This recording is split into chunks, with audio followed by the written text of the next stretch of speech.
Assalamualaikum warahmatullahi wabarakatuh. Kembali lagi di channel Bang Hafi.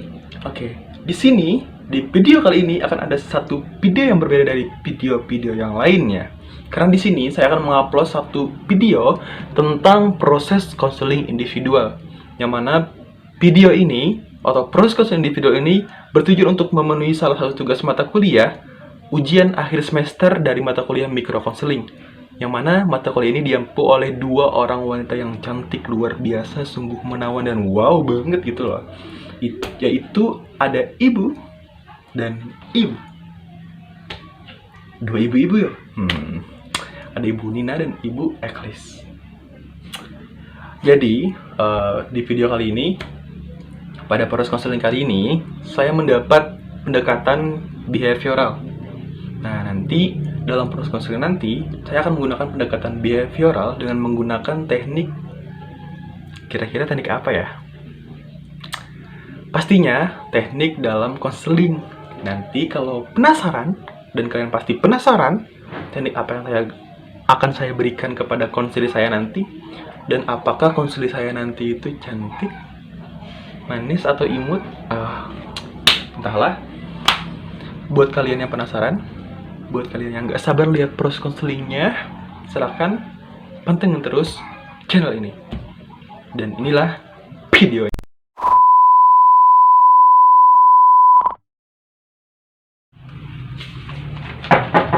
Assalamualaikum. Waalaikumsalam. Bentar lagi. Silahkan.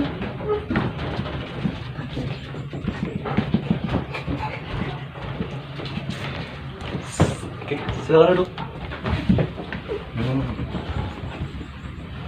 Nadia.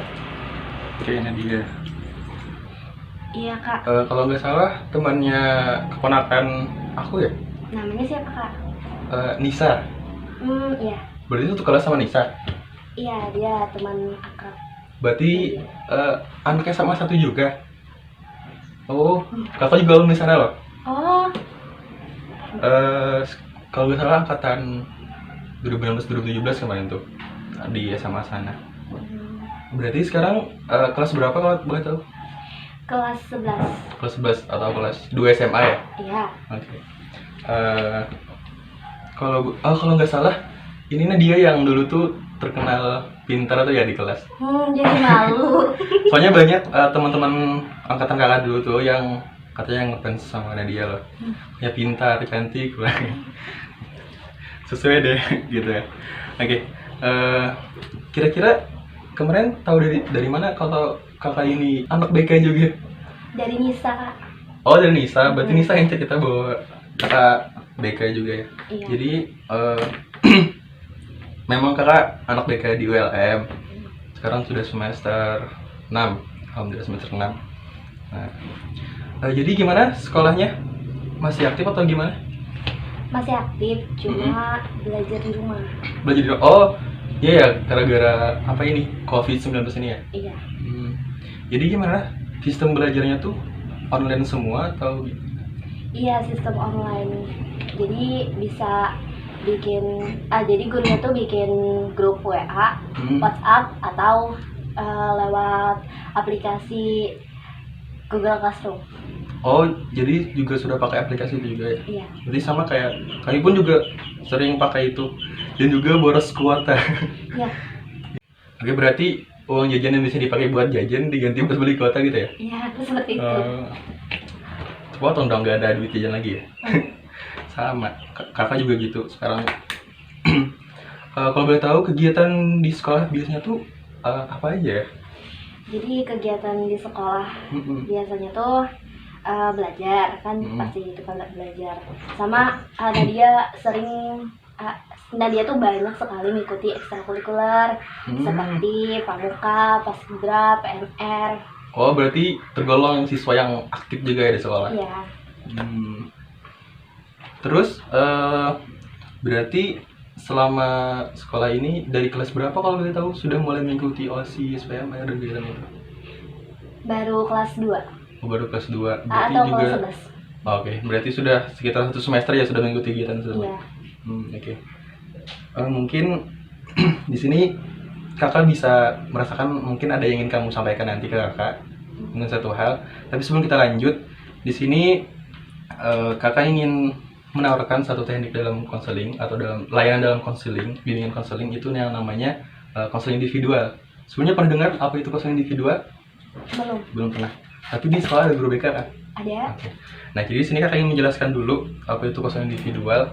Mungkin konseling individual itu secara singkatnya saja. Secara singkatnya itu bentuk bantuan yang diberikan seorang konselor dan diberikan kepada seorang konseli. Nah, jadi di sana tuh ada terdapat dua orang yang berperan. Ini ada konselor dan juga konseli. Yang mana konselor sendiri ialah tugasnya untuk membantu mengatasi permasalahan baik itu dalam bentuk preventif ataupun dalam bentuk kuratif. Nah, preventif itu kan pencegahan nih, kuratif itu dalam pengentasan seperti itu. Dan juga kamu sebagai konseli ialah orang yang diberikan bantuan oleh konselor yang dibantu untuk mengatasi permasalahan yang sedang kamu hadapi. Nah, terus juga ini sudah mengerti apa itu konseling individual? Iya. Iya. Selanjutnya dalam konseling individual itu juga ada yang namanya asas nih. Kan kita tahu asas bukan hanya asas tentang hukum atau apa, tapi di BK pun juga ada yang namanya asas nih. Sebenarnya tuh banyak asas yang kita miliki di BK ini, tapi yang sering digunakan itu ya ada dua asas kerahasiaan dan sama asas keterbukaan. Yang mana kedua asas ini, pertama asas keterbukaan. Nah, asas keterbukaan ini kan yang mana kamu sebagai konseli harus terbuka nih kepada konselor untuk menggali informasinya, untuk mengetahui permasalahan seperti apa. Begitupun juga sebagai konselor juga harus terbuka kepada konseli, bantuan apa yang bisa diberikan kepada si konseli tersebut. Terus ada juga yang namanya asas kerahasiaan nih. Nah, jadi asas kerahasiaan tuh dalam BK itu juga ada yang namanya menjaga kerahasiaan antara permasalahan konseli yang diceritakan kepada konselor. Jadi masalah tersebut dijamin kerahasiaannya. Jadi untuk konseli jangan takut atau sungkan untuk bercerita masalahnya kepada konselor, karena yakin saja pastinya masalah ini akan terjaga kerahasiaannya. Nah, sejauh ini sudah mengerti terkait konseling individual? Iya Kak, dapat dimengerti. Oke. Jadi karena sudah mengerti apa itu konseling individual, dalam konseling individual juga ada yang namanya batasan waktunya nih. Karena dalam BK itu kan dalam konseling itu tidak bisa serta-merta dalam satu kali pertemuan nih. Pasti ada beberapa kali pertemuan. Gunanya apa? Gunanya untuk mengevaluasi setiap pertemuan tersebut. Nah, jadi di sini efektifnya kita akan menawarkan dulu nih, kira-kira waktunya sekitar 1 kali 20 menit. Apakah setuju ataukah ada ingin menawarkan waktunya? Ya. Berarti sudah cukup. Berarti 1 kali 20 menit sudah cukup ya untuk melaksanakan konseling individual. Oke. Nah, tadi kan karena sudah kita sepakati ini waktunya 1 kali 20 menit. Berarti sekarang kakak mempersilakan kepada Nadia sendiri untuk bercerita bisa Nadia sendiri mau ceritakan masalahnya ataupun lain sebagainya. Silakan. Nah, jadi gini Kak, Nadia tuh akhir-akhir ini kurang bisa mengatur waktu. Ini dikarenakan Nadia tuh kebanyakan ekstrakurikuler. Oh, gitu tadi. Iya. Dan lebih parahnya lagi, kan baru nih pembagian raport.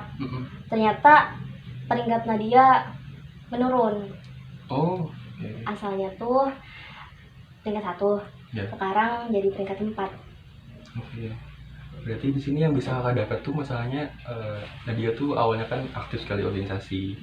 Awalnya juga peringkat 1 dan juga masuk 3 besar terus lagi. Terus setelah ikut organisasi ini ternyata rasanya menurun gitu ya.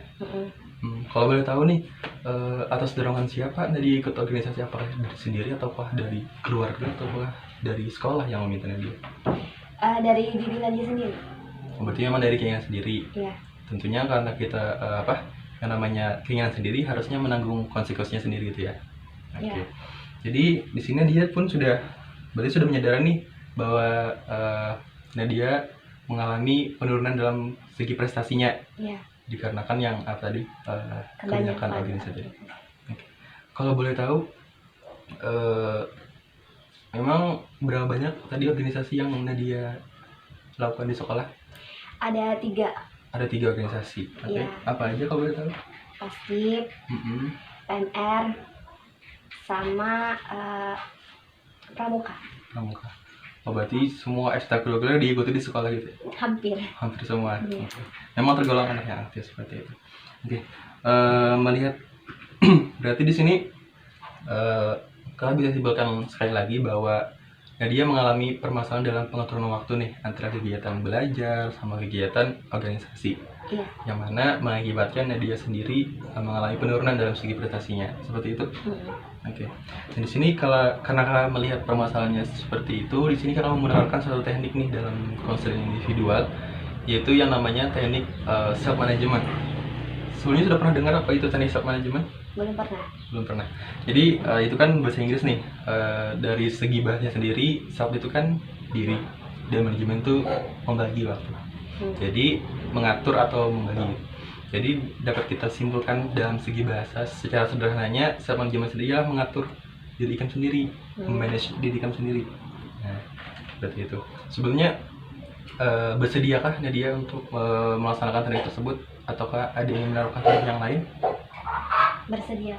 Oke, berarti karena sudah bersedia, di sini kakak ada kertas. Nadia silakan tulis kegiatan Nadia selama bangun tidur sampai tidur kembali. Nanti kalau sudah selesai, nanti kasih ke kakak biar kita evaluasi sama-sama kegiatan tersebut.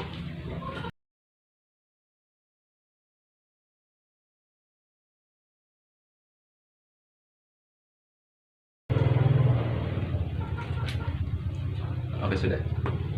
Oke, kita lihat sama-sama ya. Kita lihat.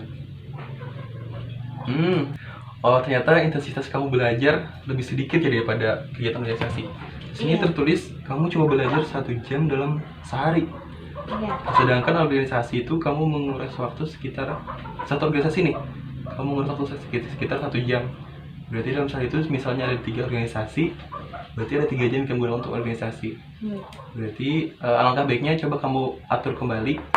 Coba sedikitkan waktu untuk organisasi, misal nih dalam seminggu kamu 3 kali ataupun sebagainya, dan waktu belajar kamu tambah seperti itu.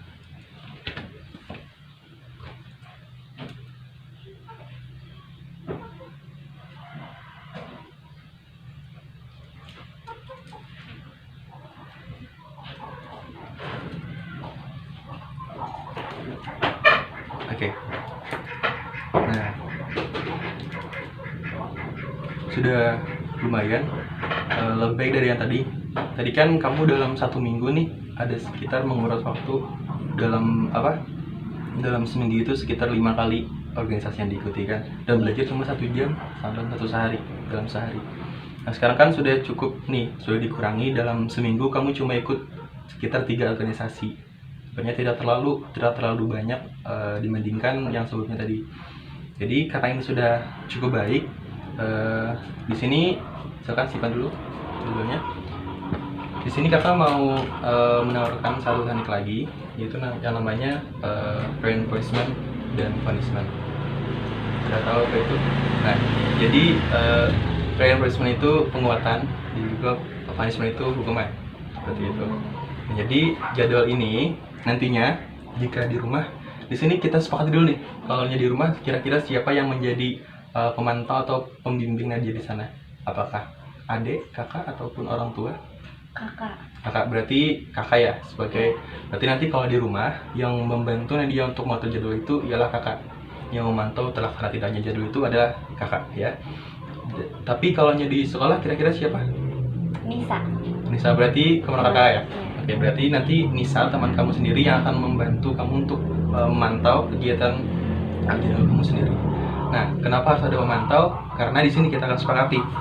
Misalnya kamu melanggar satu kegiatan nih yang tidak kamu laksanakan, kamu akan mendapatkan 1 buah punishment. Terserah punishmentnya, kamu sendiri menentukan apakah nanti kamu akan, misalnya nih, kamu tidak melaksanakan ekstrakurikuler sesuai jadwal, kamu akan menggantinya dengan belajar melebihi 2 jam, misalnya belajar tambah lagi 2 jam atau 3 jam. Itu bentuk punishmentnya.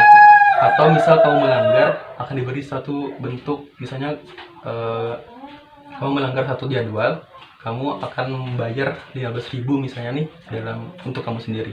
Sekarang kamu tentukan dulu punishmentnya seperti apa. Nadia ingin punishmentnya tuh yang bermanfaat untuk Nadia. Ya, betul. Karena Nadia tuh ada mempunyai masalah di hal belajar, jadi Nadia ingin punishmentnya menambah waktu belajar.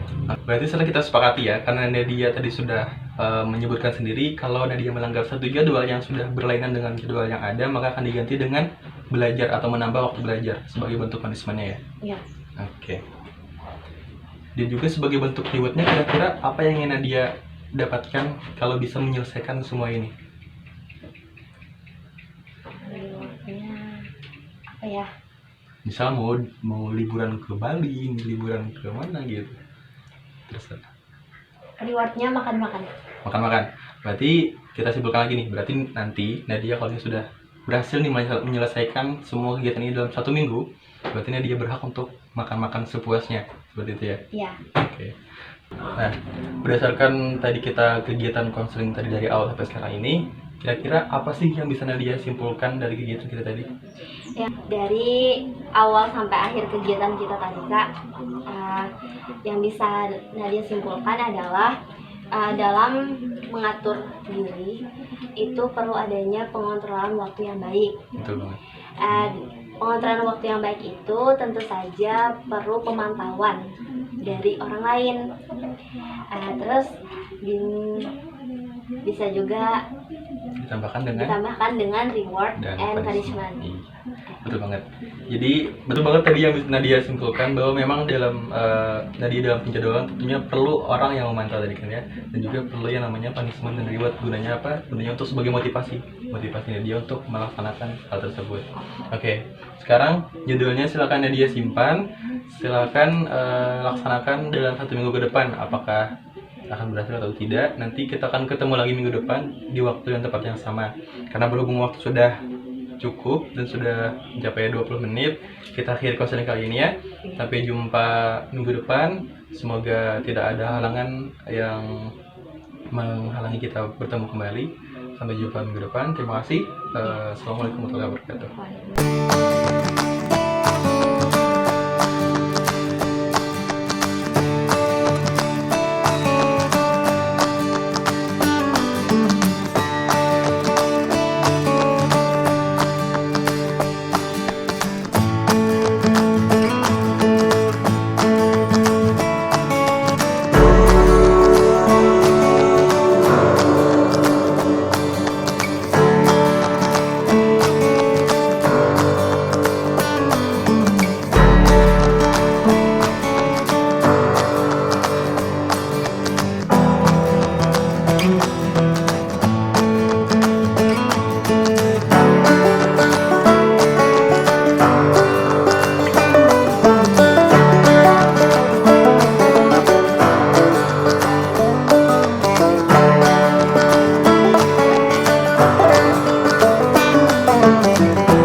a bird on a tree.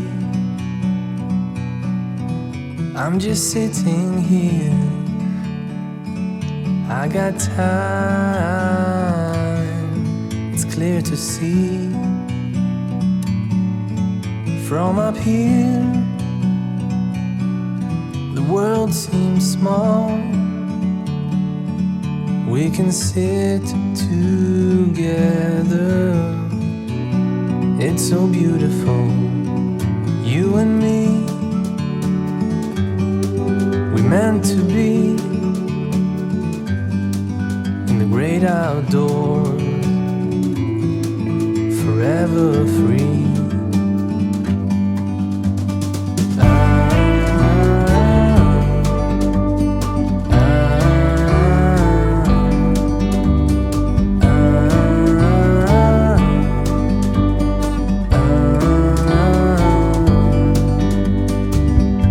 Sometimes you need to go and take a step back to see the truth around you. From a distance you can tell.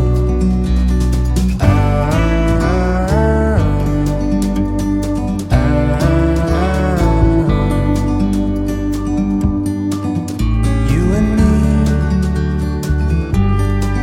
were meant to be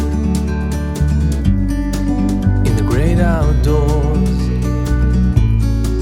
forever free. You and me meant to be in the great outdoors, forever free.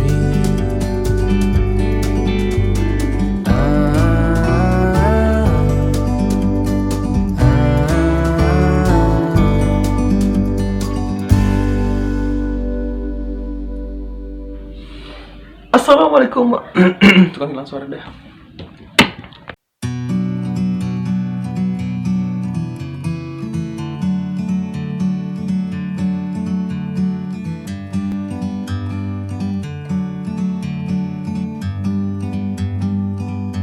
Like a bird on a tree,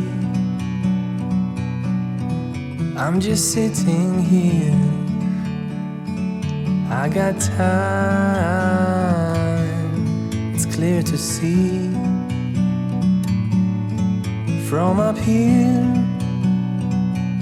Assalamualaikum warahmatullahi wabarakatuh. Kembali lagi di channel Bang Hafi.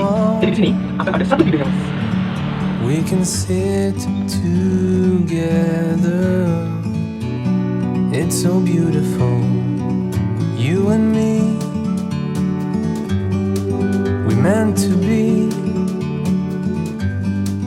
in the great outdoors, forever free.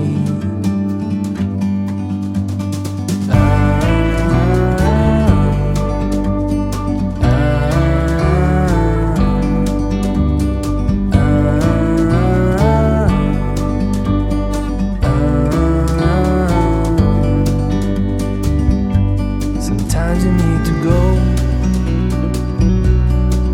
and take a step back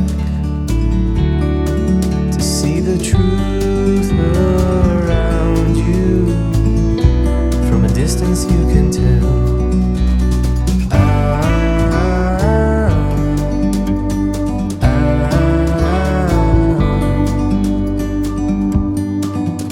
You and me were meant to be in the great outdoors, forever free. You and me meant to be in the great outdoors, forever free.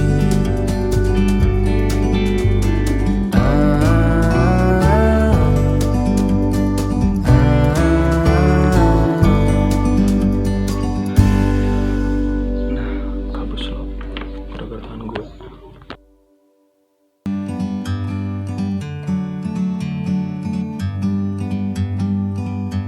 Like a bird on a tree, I'm just sitting here. I got time. It's clear to see from up here. The world seems small. We can sit together. It's so beautiful, you and me. We meant to be in the great outdoors, forever free.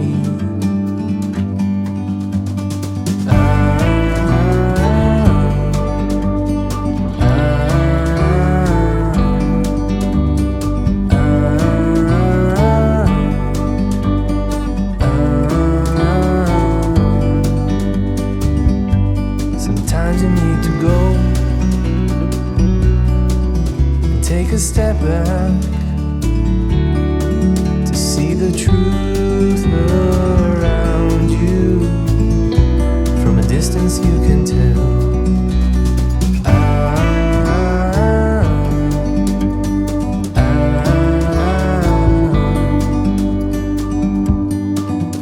You and me, we're meant to be